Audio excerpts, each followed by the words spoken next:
Friends, I'll tell you, this game was enough to drive you squirrely. I mean, keep looking at myself in the mirror, looking at myself right now as I'm recording this live stream for you. My goodness, I'm looking more and more like a squirrel, sounding more and more like a squirrel every single day. These Oilers, they're enough to drive you nuts, at least to start the season.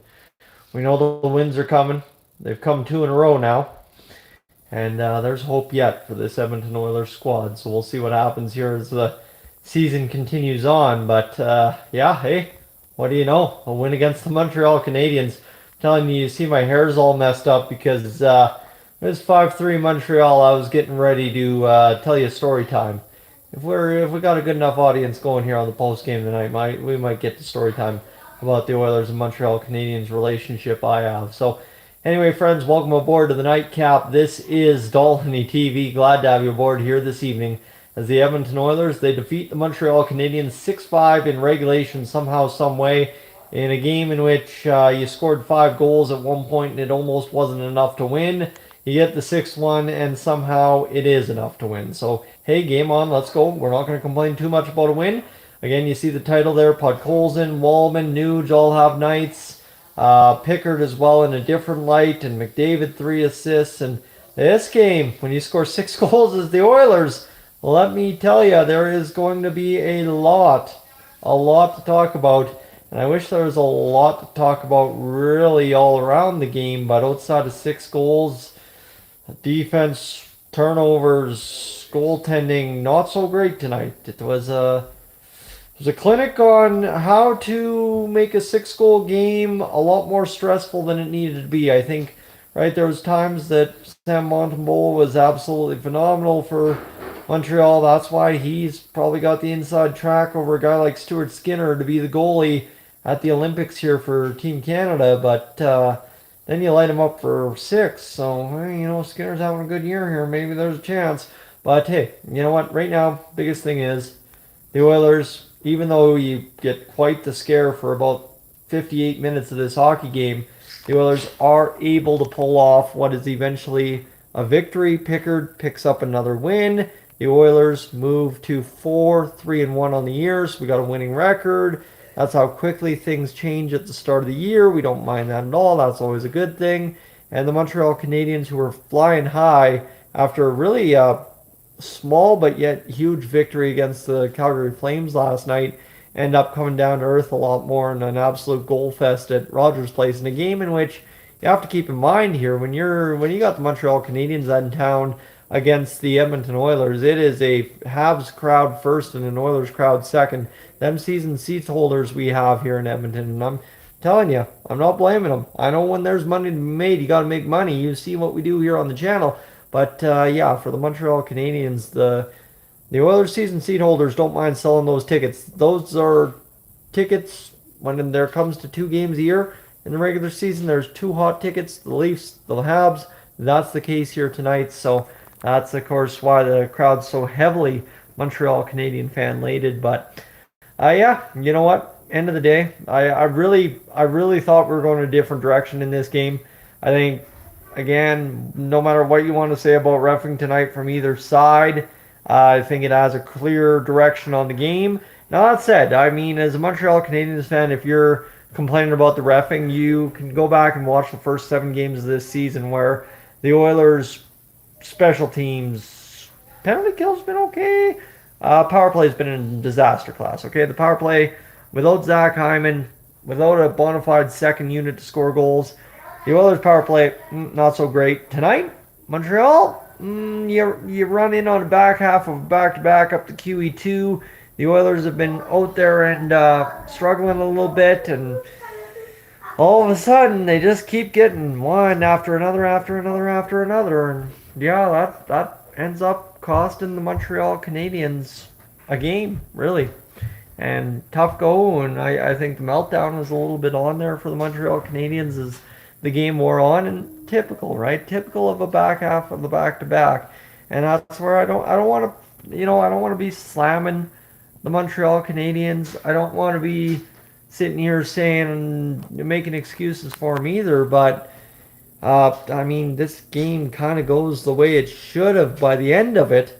It was definitely not going the way it should have at the start, but Well, it was, but then it wasn't. I don't know. This one was all over the place. I mean, look, friends, you know my hair is normally pretty on point unless I wake up on Saturday or Sunday morning and get a video at 8 a.m. But for the Oilers tonight, it was a stressful night.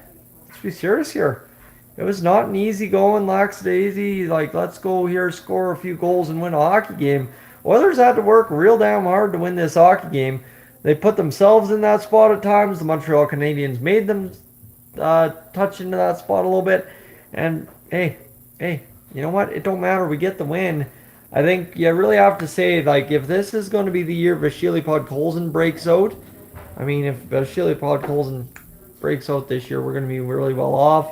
Matt Savoy, he had some creative moments tonight. I don't think near as much as he would have wanted to see out of the opportunity for him. But again, Mangiapane scores a goal, and it's just Nugent Hopkins has a night. Hey, Nuge, if this Oilers power play gets going, like I said, all training camp, Nuge is going to be a guy that scores 100 points this year. It's simple like that. Nuge did it once before and we all laughed. That's the only time it will ever happen. It will happen again this year. Wait until Hyman gets back. Start watching this Oilers power play clip at 30%. Nugent Hopkins 100% will be a 100-point player this year if the Oilers power play gets back going. So, yeah, right now it's just you gotta love the fact that you get the win. You gotta love the fact that the boys pick up picks in a real bad spot. I mean, Pickard was not having a night tonight at whatsoever. He was shell shocked. Was a shell shocked is a good way of putting it. So for picks, he gets the win despite all that. For the Oilers, you battle through what was self-inflicted, Montreal being good, kind of every over around there. And I think as well for an Oilers team that really needed a big momentum shift. I know Ottawa was a big win just by the basis that you squeaked it out, closed out the road trip, not 1-4 or 1-3-1, so that's a huge win. But tonight, to come like I said, talking about the crowd where it's mostly Montreal Canadiens fans tonight, and to come in and get that job done and send the Oilers fans home happy. It's a good time, and that's really all that matters at the end of the day for the Oilers. So 2 points in the column, 4-3-1 on the season. Start chasing down Vegas here over the next 2 weeks. They'll hopefully start falling back to earth a little bit, and Jack Eichel stops his hot streak. Connor McDavid's begins tonight, yeah. So does Draisaitl, so does Nugent Hopkins, and maybe Jake Walman stays a point per game. Just saying. Jake Walman at 70 points this year. Bouchard, he's got a couple points on the year. Hey, we could take that. All right. Anyway, story time, I guess. Let's get to it. I didn't expect when we started the stream we had 8 people in here for the first 4 minutes. So friends, thanks for spending your Friday nights, Thursday night, happy pre-Friday with me here. Basically, as we sit here and look at it from an Oilers fan perspective, Montreal Canadiens continue to be a struggle squad team for us. We never really seem to have our best.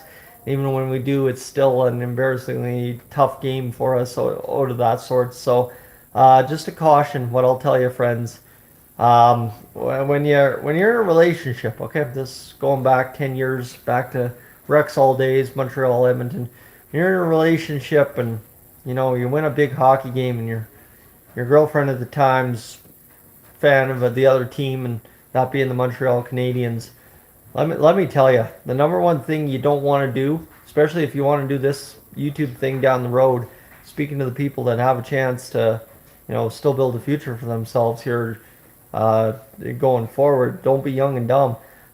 Basically, the idea is here, you don't gloat about the win. You don't take somebody who's down and gloat about it, because it will haunt you for years after. I mean, it's been 10 years since I had a little bit of a woo fest there on the bus there, and it's not been a good go for the Oilers against the Montreal Canadiens the entirety of me doing YouTube here. So yeah, I guess to say, just be a little humble, right? Humble.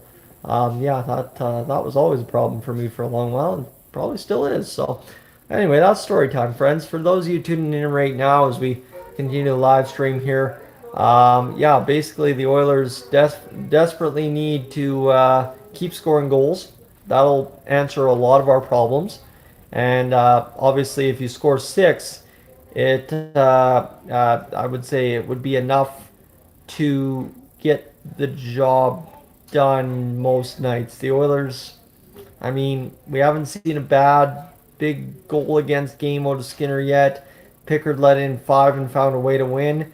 I think this team, if they um, can score goals in bunches, can win almost any game, any night this season. That's been the case for a couple years now, but especially it will be once Mr. Zach Hyman gets back. So, friends, thanks so much for being aboard. To the Montreal Canadiens fans in here, thanks for a great game. I mean, stressful as it was, we got the job done, and hey, you guys had some fun too. So that'll close it out for the nightcap, friends. I didn't even have a bevy here tonight. No bottled water, no iced tea, no Pepsi. So I guess we'll go to work responsibly tomorrow and have a great night. Friends, thank you to all of you commenting in the live stream here. I don't have enough time to even read everything as you're throwing it in there, so just thanks for being in there.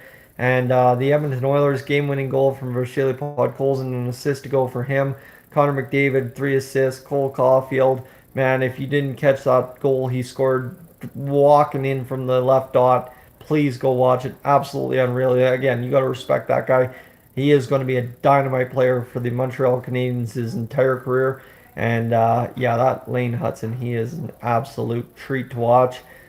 Tuesday next week is the game you want to watch as the Edmonton Oilers face the Utah Mammoth. That's the first game with the new jersey. For right now, though, we got a Saturday, Sunday back-to-back against the Seattle Kraken and the Vancouver Canucks. For right now, though, friends, that'll close out the nightcap here on Dolynny TV. Appreciate you being aboard for the ride. Have yourself a great night. Let's go Oilers. Play La Bamba, baby. It's a victory on home ice. And that'll close it out. Thanks for being aboard.